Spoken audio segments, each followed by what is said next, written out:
Hello نہیں آئے تھے.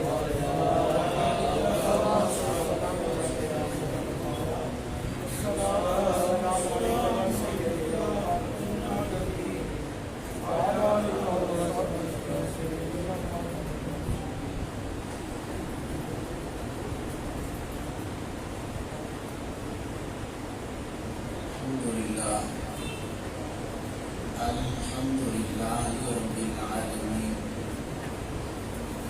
والصلاة والسلام على خاتم النبيين وعلى آله الطيبين وأصحابه المهديين وعلماء أمته المحققين وأولياء ملته الفاسدين وعلينا معهم أجمعين. أما بعد فأعوذ بالله السميع العليم من الشيطان اللعين الرجيم. بسم الله الرحمن الرحيم. يا أيها الذين آمنوا استعينوا بالصبر والصلاة إن الله مع الصابرين. صدق الله مولانا العظيم. إن الله وملائكته يصلون على النبي يا أيها الذين آمنوا صلوا عليه وسلموا تسليما. الصلاة والسلام عليك يا سيدي يا رسول الله. الصلاة والسلام عليك يا سيدي يا نبي الله. السلام عليك يا سيدي يا رحمة للعالمين وعلى آلك وأصحابك يا سيدي يا خاتم المعصومين. 5 بجے رنگی ہے. ہم تو صلاۃ کے بعد آپ تمامی احباب کو میں کہہ رہا ہوں آپ کی 5 بجے السلام رنگی ہے. علیکم ورحمۃ اللہ وبرکاتہ. وہ گھر ہے. سب سے پہلے میں حضرت علامہ مولانا قاری محمد ابوبکر صدیقی نورانی صاحب آپ کو بالخصوص اور آپ کی انجی رکھی ہوئی بند نہیں ہوتا ہے. جو نیٹ کا مسئلہ بنتا ہے نا بند نہیں ہوتا انجی رہن دے. دعا کرتا ہوں کہ اللہ رب العزت ان کی اس آرزش کو اپنی پاک بارگاہ میں قبول فرمائے اور ہم سب کے لیے ذریعہ نجات بنائے. حضرت کا یہ عمل قابل تحسین بھی ہے اور قابل تقلید بھی ہے. ایسا اقدام جو بھی کرے جہاں پر کرے ان کے ساتھ محبت کی ضرورت ہے. محبت سے بھی بڑھ کر ان کے ساتھ تعامل کی اور پھر ان کا حوصلہ بڑھانے کی ضرورت ہے. اور یہ ہمارا دینی فریضہ بھی ہے. رمضان مبارک کی ٹرانسمیشن اپنی سیٹ آنے والے مہمانوں کو پیش کریں. اس دور میں کوئی بھی اپنی سیٹ کسی کو دینے کے لیے تیار نہیں ہے. سچی بات ہے. میں یہ صلی اللہ تعالیٰ علیہ وسلم کے غلام بلا تاخیر میں اپنا پیغام نہیں بلکہ امام علی مقام امام حسین رضی اللہ تعالیٰ عنہ آپ کا جو پیغام ہے جس کو اللہ کے قرآن نے بیان کیا ہے اور آقا کریم علیہ السلام کے فرامین میں موجود ہے وہ پیغام آپ کو سنانا چاہتا ہوں. اللہ رب العزت نے ارشاد فرمایا یا ایھا الذین آمنوا استعینوا بالصبر والصلاۃ ان اللہ مع الصابرین. اے ایمان والو صبر اور نماز سے مدد چاہو بے شک اللہ رب العزت صابرین کے ساتھ ہے۔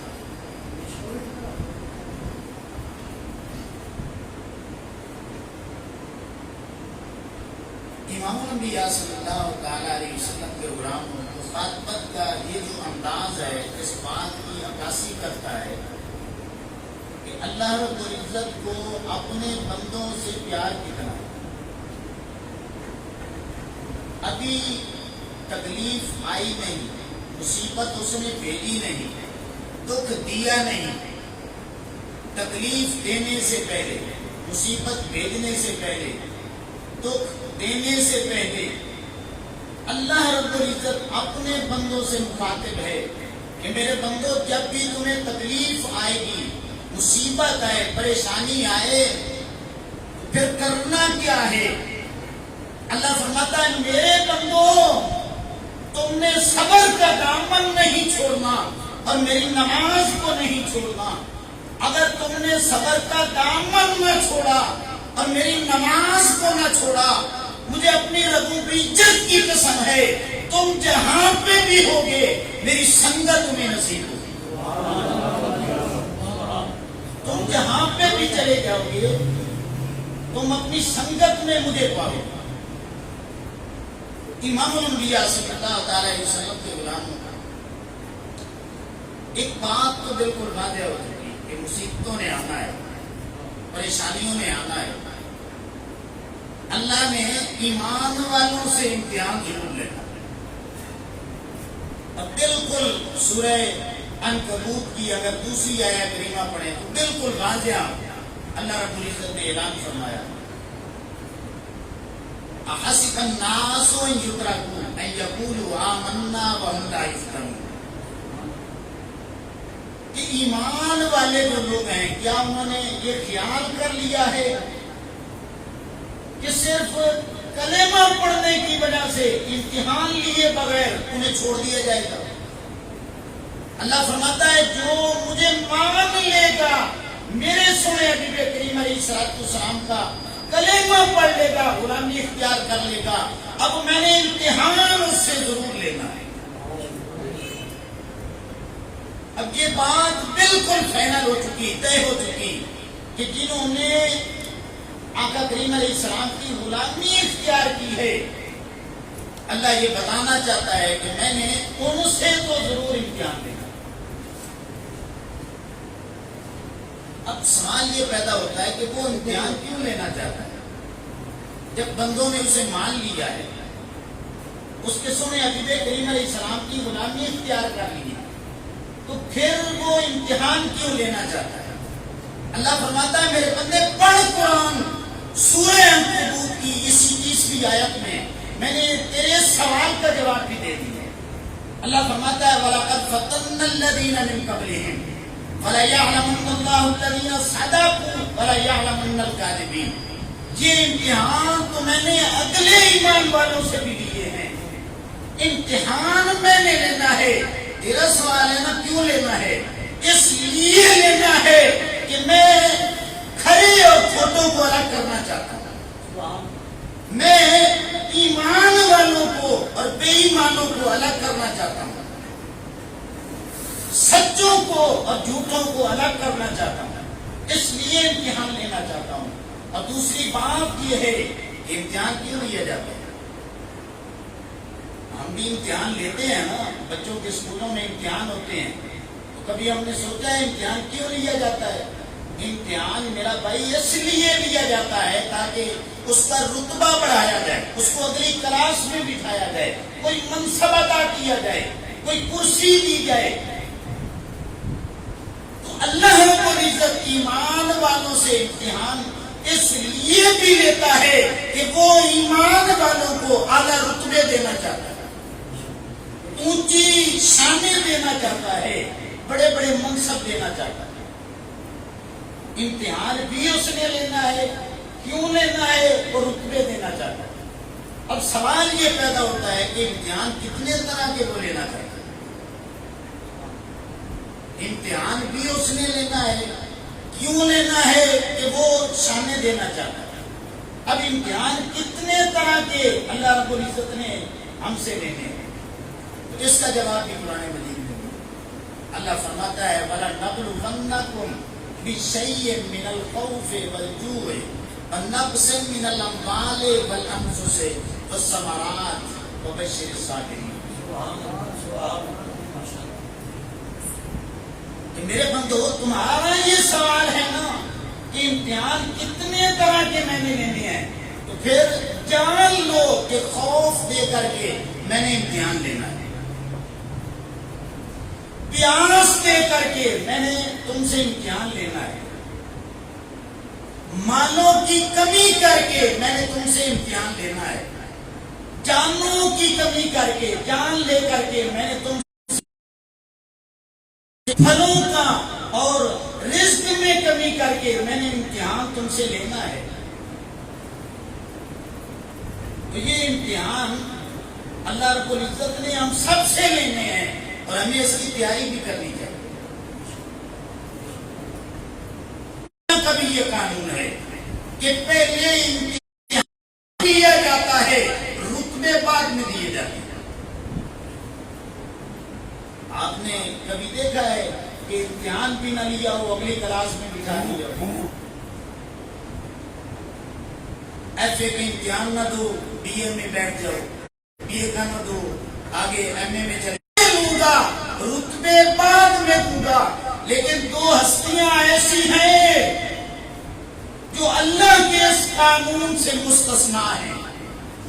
ایک نبیوں کی ذات ہے، جتنے بھی اللہ کے نبی ہیں رسول ہیں، ہم وہ کیسے؟ اب یہ بات سمجھنے والی ہے، پہلے امتحان لینا ہے، رتبہ بعد میں ملنا ہے۔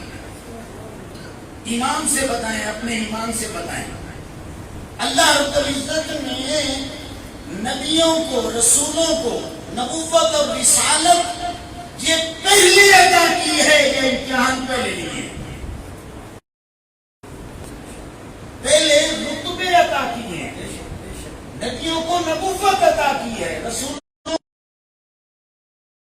نبی آپ کے نبی نہیں بنتے، نبی وہ سچے ہوتے ہیں جنہیں اللہ اپنا نبی بنا کے نبوت اللہ کے حکم پہ موقوف ہوتا ہے۔ جب آرڈر ہوتا ہے تو پھر وہ اعلان نبوت بھی کر دیتے ہیں۔ تو نبیوں کو نبوت پہلے ملی ہے، رسولوں کو رسالت پہلے ملی ہے، رتبے اللہ نے پہلے عطا کیے ہیں، امتحان اللہ رب العزت نے نبیوں سے بعد میں لی ہے۔ نبوت پہلے عطا کر دی، رسالت پہلے عطا کر دی، رتبے، شانے، عظمتیں، منصب اللہ نے پہلے عطا فرما دیے۔ اب امتحان مالک نے بعد میں، اب سوچنے والی بات ہے، جب رتبے پہلے دے دیے، شانے پہلے عطا کر دی، نبوت اور رسالت عطا فرما دی، پھر وہ امتحان کیوں لینا چاہتا؟ امتحان کیوں لینا چاہتا؟ امتحان اس لیے لینا چاہتا ہے تاکہ قیامت تک آنے والے اپنے تو اپنے دشمن بھی وہ میرے نبیوں پہ انگلی نہ اٹھا سکیں کہ انہوں نے کیا ہی کچھ نہیں، مفت میں اللہ نے رتبے عطا کر دی۔ اللہ فرماتا ہے کہ یہ اعتراض، یہ جو انگلی اٹھائیں گے یہ میرے نبیوں پہ نہیں اٹھے گی بلکہ میری ذات پہ اٹھے گی۔ اس لیے نبیوں سے امتحان لیتا ہوں تاکہ دشمن بھی میرے نبیوں پہ انگلی نہ اٹھا سکے۔ اب آئیں امام علی مقام، امام حسن اور امام حسین رضی اللہ تعالیٰ عنہ، ایمان سے بتائیں یہ جو جنت کی سرداری آقا کریم علیہ السلام نے عطا کی ہے، الحسن والحسین سیدہ شباب اہل الجنہ، کہ میرا بیٹا حسن، میرا بیٹا حسین، یہ دونوں جنتیوں جوانوں کے سردار بن چکے ہیں۔ یہ واقعہ کربلا کے بعد ان کو شان ملی ہے یا بچپن میں ملی ہے؟ امام الانبیاء صلی اللہ علیہ وسلم کے علماء نے لکھا ہے ابھی آپ بچے ہیں، صرف 2 یا 3 سال آپ کی عمر مبارک ہے، 2-3 سال کی عمر میں اعلان فرمایا کہ میرا بیٹا حسن بھی جنتی نوجوانوں کا سردار ہے، میرا حسین بھی جنتی نوجوانوں کا سردار ہے۔ اب اللہ کے حکم پہ ہمارے آقا کریم علیہ السلام نے ان کو شان پہلے عطا فرما دی، جنت کی سرداری پہلے عطا فرما دی، اب امتحان اللہ نے بعد میں۔ اب حسن و حسین رضی اللہ تعالیٰ عنہما ان سے امتحان کیوں نہیں؟ اس لیے کہ قیامت تک کوئی دشمن بھی ان پہ انگلی نہ اٹھا سکے، کہ سونے نبی محمد مصطفیٰ صلی اللہ علیہ وسلم کے نواسے تھے، بس پیار میں یہ عہدے عطا کر دیے، فری میں عطا کر دیے۔ اللہ نے فرمایا میرے حبیب کریم علیہ السلام یہ سارے امتحان جتنے قرآن میں نے بیان کیے ہیں، بیک وقت ایک ہی وقت میں یہ سارے امتحان آپ کے نواسے سے دوں گا، تاکہ قیامت تک کوئی حسین پہ بھی انگلی نہ اٹھا سکے اور آپ کی ذات پہ بھی انگلی نہ اٹھا سکے۔ اللہ اکبر۔ تو امام الانبیاء صلی اللہ علیہ وسلم کے غلاموں امتحان اللہ نے اپنے نبیوں سے، رسولوں سے اور حسنین کریمین سے اس لیے لیے تاکہ قیامت تک کوئی انگلی اٹھانے کی بھی کوشش نہ کرے۔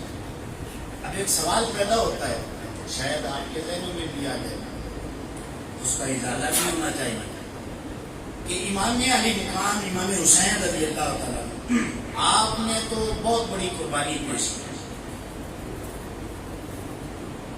اپنی قربانی دی، اپنے آل و عیال کی دی، اپنے رشتہ داروں کی دی، تمام قربانیاں پیش کی، لیکن بظاہراً امام حسن رضی اللہ تعالیٰ آپ نے کوئی قربانی نہیں دی۔ سوال پیدا ہو سکتا ہے نا، بظاہراً آپ نے کوئی قربانی نہیں دی تو پھر آپ کو جنت کی سرداری کس طرح ملی؟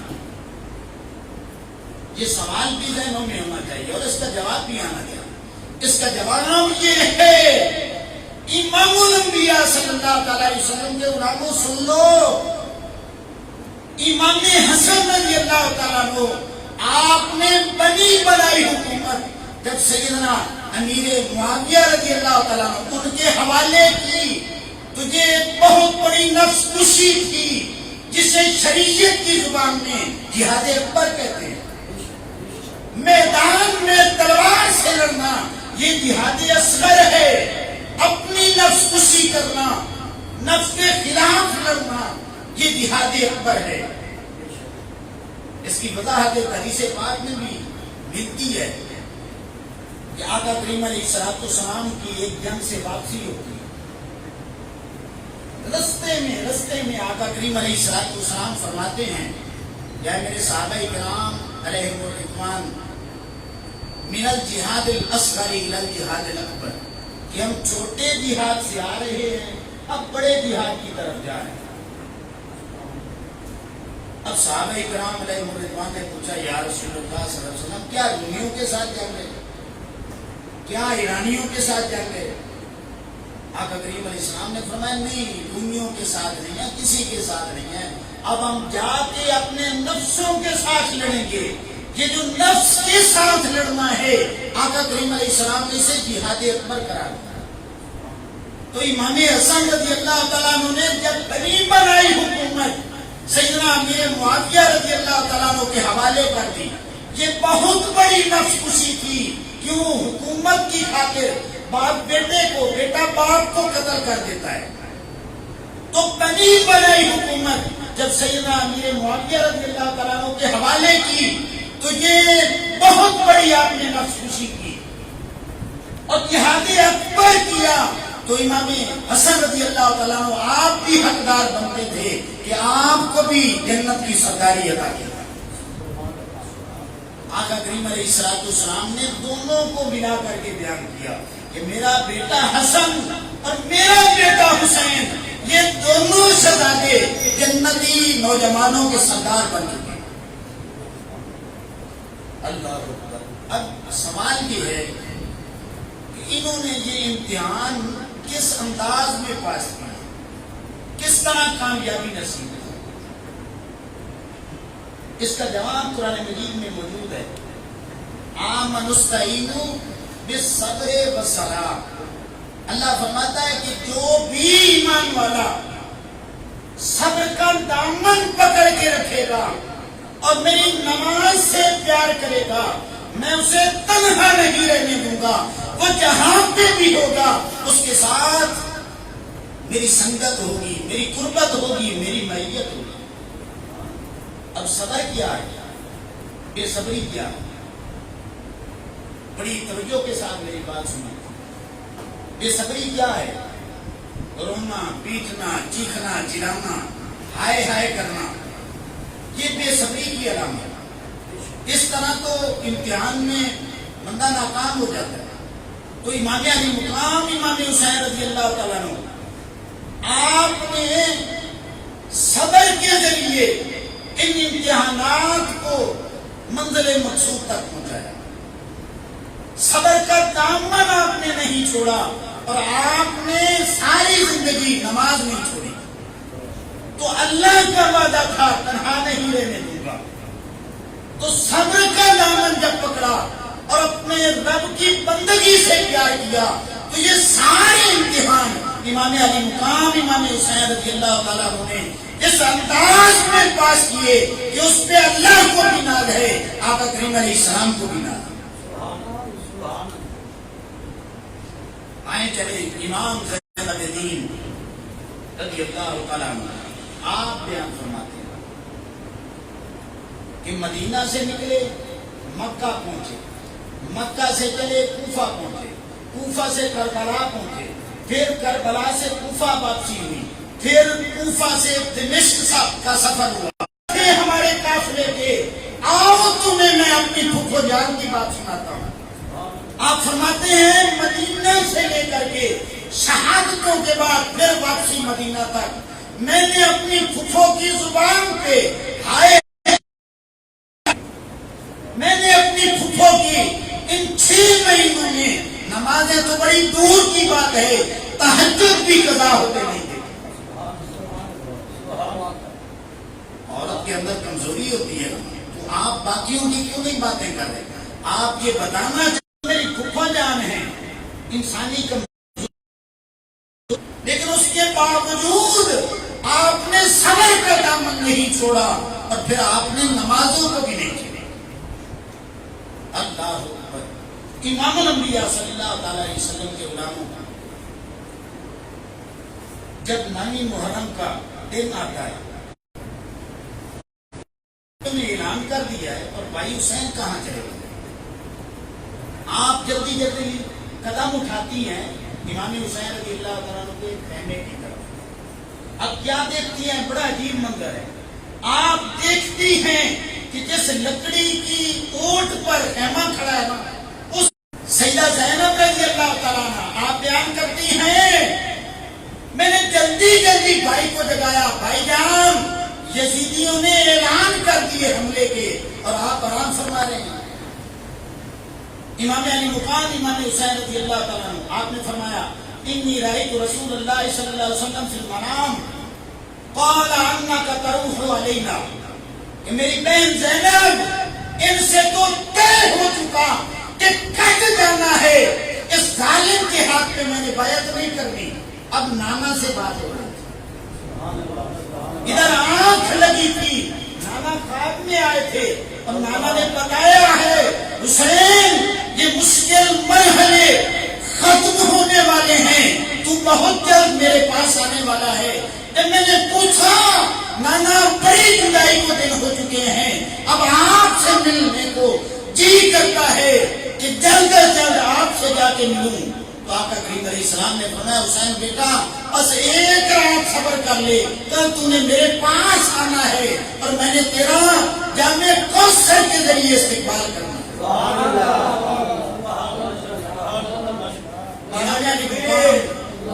نعرہ رسالت، نعرہ حیدری، نعرہ تحقیق، حسینیت حسینیت زندہ باد. امام علی مقام امام حسین رضی اللہ تعالیٰ نے فرمایا کہ بہن چلی جاؤ، بھائی یزیدی حملہ نہیں کر سکتے، کیونکہ نانا نے خبر دے دی ہے کہ کل شہید ہونا ہے، آج یہ کچھ بھی نہیں بگاڑ سکتے۔ اب ایک بات میں رک کے تھوڑی سی آپ سے کرنا چاہتا ہوں، ایمان کے ساتھ، اپنے ایمان کے ساتھ آپ نے مجھے بتانی ہے کہ گرمی کے دن ہوں، سورج اپنی گرمی برسا رہا ہو، دشمن کی تلواریں سر پہ لٹک رہی ہیں، اتنے مشکل ماحول میں اگر کوئی پھولوں کا بھی بستر دے دے اس پہ نیند آ جائے گی؟ پھولوں کا بستر ہو تو اس پہ بھی نیند نہیں آتی۔ لیکن حسین کو دیکھیں تو امام علی مقام امام حسین رضی اللہ تعالیٰ عنہ تو بڑی آرام اور سکون کی نیند آپ آرام۔ علماء نے لکھا ہے اس کی وجہ کیا ہے، یہ اندر کا اطمینان تھا کہ امام علی مقام امام حسین رضی اللہ تعالیٰ عنہ کو اپنے حق پہ ہونے پہ کتنا یقین، یہ اندر کی تمانیت تھی، اطمینان تھا۔ وہ والی سکینت جب آقا کریم علیہ السلام کے ساتھ غار ثور میں صدیق اکبر تھے رضی اللہ تعالیٰ عنہ، تو پھر وہی سکینت آپ پہ بھی اٹھی۔ اور جب ہجرت مدینہ ہوتی ہے، آقا کریم علیہ السلام اپنے بستر پہ مولا کائنات مولا مرتضیٰ شیر خدا کرم اللہ وجہہ الکریم کو لٹاتے ہیں تو وہی سکینت آپ پہ بھی اترتی ہے۔ اب یہ کربلا کے دن آتے ہیں، نویں محرم آتی ہے، تو یہ امام علی مقام امام حسین رضی اللہ تعالیٰ عنہ اتنی سکون کی نیند جو سو رہے ہیں، یہ اندر کا اطمینان بھی ہے، اور اللہ کی طرف سے جو سکینہ اتر رہی تھی یہ اس کی بھی علامت ہے۔ اللہ اکبر۔ امام الانبیاء صلی اللہ علیہ وسلم کے غلاموں، بہرحال نمی کا دن گزرتا ہے، رات کے واقعات میں آپ کو نہیں سنا رہا، دیگر احباب کی شہادتیں نہیں سنا رہا، 10ویں کا جب خونی دن طلوع ہوتا ہے، امام علی مقام امام حسین رضی اللہ تعالیٰ عنہ آپ کی باری آ رہی ہے۔ میں نے رات کے واقعات چھوڑ دیے، میں نے ساری شہادتوں کو چھوڑ دیا ہے، صرف امام علی مقام امام حسین رضی اللہ تعالیٰ عنہ کی شہادت، اور یہ آخری بات ہے۔ جب جانے لگے نا میدان میں تو سب سے پہلے اپنی بہن کے خیمے میں جاتے ہیں۔ آپ فرماتے ہیں کہ اقسم باللہ لی ولہم برسول اللہ صلی اللہ علیہ وسلم اسوۃ حسنہ، کہ میری بہن زینب، اب میں جاننے لگا ہوں، میری بہن جاننے لگا ہوں۔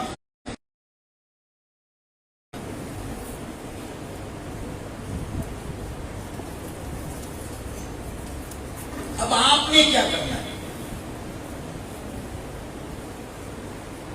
امام حسین رضی اللہ تعالیٰ عنہ نے آپ نے فرمایا کہ میری بہن ہمیں میدان میں جانے شکی گئی بات اور گریبان چاک نہیں کرنے، بلا تنادی بالبعیر، اور ہائے ہائے نہیں کرنا، بلا تقیمی علیہ نائحۃ، اور میری بہن زینب جب میری لاش کے ٹکڑے ہو جائیں تو میری میت پہ نوحے نہ پڑنا، منہ پہ تھپڑ نہ مارنا، گریبان چاک نہ کرنا، وبیلا نہ کرنا، ہائے ہائے نہ کرنا، اور نوحے نہ پڑنا۔ کیا کرنا؟ صبراً اہل بیتی، صبراً اہل بیتی، میری بہن صبر کر کے دکھانا۔ آخری وصیتیں ہیں یہ امام کی۔ جب یہ باتیں کی نا تو سیدہ زینب رضی اللہ تعالیٰ عنہ جلال میں آ گئی۔ اب آپ کے جواب سنیں، بڑے سنے جواب ہیں۔ آپ فرمانے لگی بھائی حسین، اور جو آپ کی ماں ہے وہی میری ماں ہے، جو آپ کا بابا ہے وہی میرا بابا ہے، آپ کا نانا ہے وہی ہے، اور آپ کے چلے جانے کے بعد کربلا سے لے کر کے واپس مدینے تک اس قافلے کی سالار میں نے بننا ہے۔ بھائی حسین بڑی دلیری کے ساتھ میدان میں جائیں، جب تک آپ زندہ ہیں آپ اس اے خانوادہ رسول صلی اللہ علیہ وسلم صبر کرنا صبر کرنا صبر کرنا. بس یہی باتیں کر کے امام علی مقام امام حسین رضی اللہ تعالیٰ عنہ میدان کی طرف نکلتے ہیں. اللہ اکبر. سواری پہ بیٹھتے ہیں. جب سواری پہ بیٹھتے ہیں نا تو امام علی مقام امام حسین رضی اللہ تعالیٰ عنہ 3-4 دن کے بھوکے اور پیاسے ہیں، لیکن اس انداز میں نکلے جس طرح شیر بھیڑوں پہ حملہ کرتا ہے. اور شاہ نصیر الدین نصیر گولڈوی رحمت اللہ علیہ انہوں نے اس کی بڑی زبردست ٹرانسلیشن کی. آپ فرماتے ہیں کہ سینہ تانے ہوئے لوگ ابن علی آتا ہے، کربلا والوں سمجھ جاؤ ولی آتا ہے. اور آپ کو ایک میں بات بتانے لگا ہوں. عرب کے جو اس طرح کی جنگیں ہوتی تھی نا وہاں پہ قانون تھے، جنگوں کے بھی قانون تھے کہ مد مقابل ایک ایک کر کے لڑائی کرتے. امام علی مقام امام حسین رضی اللہ تعالیٰ عنہ سے پہلے جتنے بھی کربلا کے میدان میں آئے تو مبارز مانگتے رہے، لیکن جب امام کی باری آئی تو امام علی مقام امام حسین رضی اللہ تعالیٰ عنہ نے مبارز مانگا. اور یزیدیوں آؤ کوئی میرے مقابلے کا ہے. اللہ کی عزت کی قسم ہے کسی ایک یزیدی کی ضرورت نہیں کہ وہ امام کا سامنا کر سکے. پھر آپ نے للکارا اور یزیدیوں آؤ کوئی میرے ساتھ مقابلہ کرو. پھر کوئی نہیں آیا. تیسری بار امام نے للکارا پھر بھی کوئی نہیں آیا. امام نے اپنے گھوڑے کو ایڑی لگائی اور یزیدیوں کی صفوں میں گھس گئے. اب مورخین نے لکھا ہے امام کی سواری جدھر جاتی ہے سروں کے پشتے لگا دیے، سر کاٹ کے رکھ دیے. ایک حملہ کیا، پھر دوسرا حملہ کیا، پھر تیسرا حملہ کیا. نہ جانے کتنے یزیدیوں کو فنار کیا. 3 حملے امام نے کیے. جب یزیدیوں نے دیکھا نا اس طرح لڑائی امام سے کرنا مشکل ہے، اب اعلانات کروائے. کیا اعلان تھے کہ جب باقی حملہ کرو زہرا کے شیر کو اس طرح نہیں ہرایا جا سکتا. امام الانبیاء صلی اللہ علیہ وسلم کے غلاموں پھر کیا ہوا؟ کہیں سے تیر آ رہے ہیں، کہیں سے نیزے آ رہے ہیں، کہیں سے بھالے آ رہے ہیں، تلواریں چمک رہی ہیں. تیروں کی بارش میں ایسے لگتا تھا جس طرح چاند کالے بادلوں میں آ جاتا. زہرا کا لال کالے بادلوں میں آ چکا ہے. تیروں کی بارش ہو چکی ہے. امام علی مقام امام حسین رضی اللہ تعالیٰ عنہ اتنے زخم کھا کر بھی اللہ کی عزت کی قسم ہے اپنا مقصد نہیں کرتے. گھوڑے سے گرتے گرتے آپ نے اپنا سر سجدے میں رکھ دیا. کیوں رکھا تھا؟ اس لیے تاکہ آنے والا کوئی مورخ میری قربانی کو غلط رنگ نہ دیتا پھر اور یہ کہے کہ امام علی مقام امام حسین رضی اللہ تعالیٰ عنہ حکومت کے لیے نکلے تھے. نہیں، امام علی مقام امام حسین رضی اللہ تعالیٰ عنہ بتانا چاہتے تھے نادانوں میرے آخری سجدے کی طرف دیکھ لو، میں اسی رب کے لیے نکلا تھا، اسی رب کی خاطر قربانی دے کے اسی کے پاس جا رہا. تو اس انداز میں بڑی دلیری کے ساتھ امام علی مقام امام حسین رضی اللہ تعالیٰ عنہ نے مقابلہ کیا.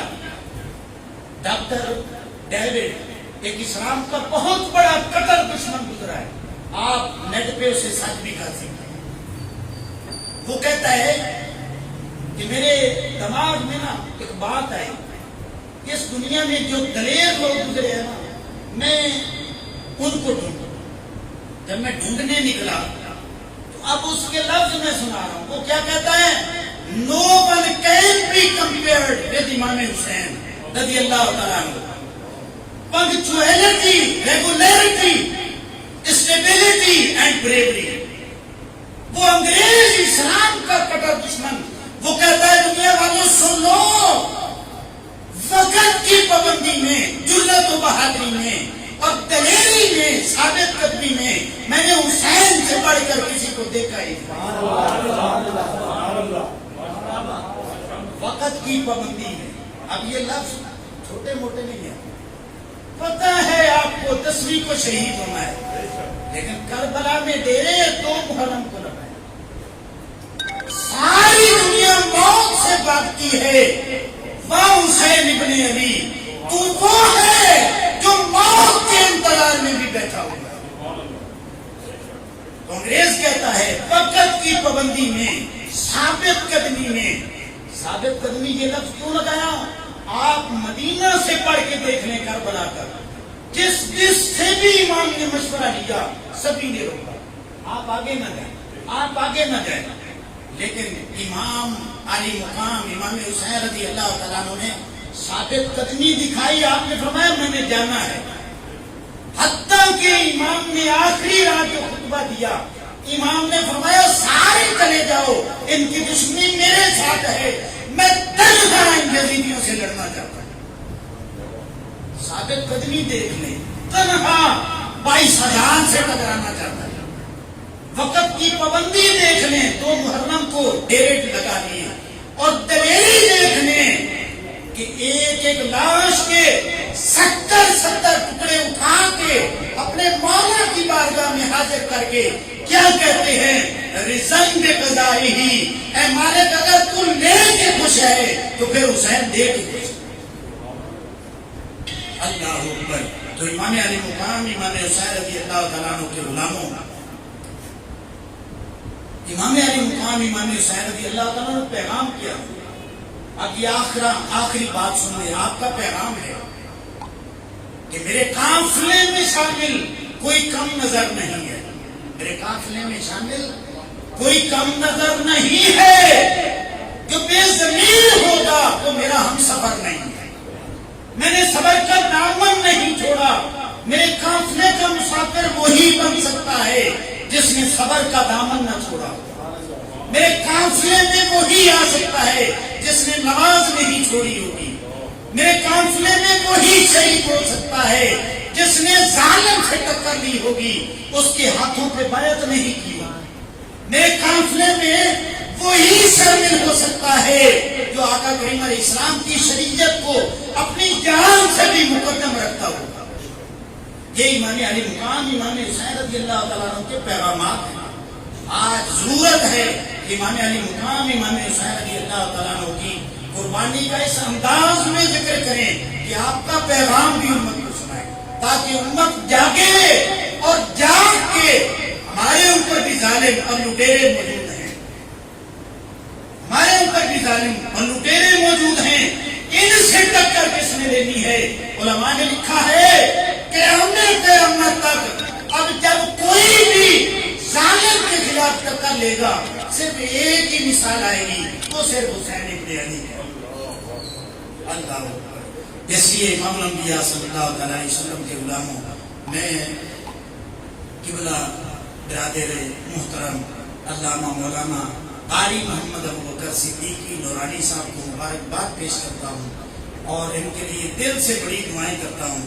جب مجھے پتا چلتا ہے کہ ان کی ٹرانسمیشن چل رہی ہے، آباب آ رہے ہیں اور آقا کریم علیہ السلام کی امت تک آقا کریم علیہ السلام کا پیغام پہنچا رہے ہیں، میں دعا کرتا ہوں کہ اللہ رب العزت میری آپ کی سب کی حاضری کو قبول فرمائے اور ہمارے لیے ذریعہ نجات بنائے.